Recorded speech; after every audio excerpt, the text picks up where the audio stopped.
سب کچھ میرے پاس دلیل ہے. جی تو میں سب سے پہلے جاننا چاہتا ہوں کہ شیعہ کی ہسٹری کیا ہے، یہ اسٹارٹ کہاں سے ہے اور آپ کیا سمجھتے ہیں؟ شیعہ کی ہسٹری یہاں سے ہے کہ اللہ تعالیٰ نے سب سے پہلے جو خلق کیا رسول اللہ صلی اللہ علیہ وآلہ وسلم کی خلقت کی، اور اس کے بعد ائمہ طاہرین علیہم السلام، اہل بیت اطہار علیہم السلام کو خلقت کی.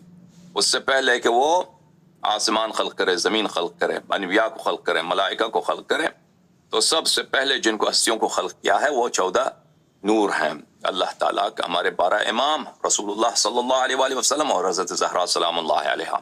تو ہسٹری ان کی یہ ہے کہ اس دنیا کی خدمت سے، اس دنیا کی تاریخ سے پہلے سب سے اقدم جو ہیں اہل بیت طاہرین علیہم السلام ہیں. اور اس اللہ تعالیٰ نے جتنے انبیاء بھیجے ہیں، ملائکہ کی خلقت کی، انبیاء کی خلقت کی، ان سب سے جو عہد لیا وہی ہے کہ ہمارے رسول صلی اللہ علیہ وآلہ وسلم کی رسالت کی عہد لی، اور ائمہ اطہار علیہم السلام کی ولایت اور ان کی نصرت کی عہد لی. تو یہ ہے تشیع کی تاریخ. اچھا اب آپ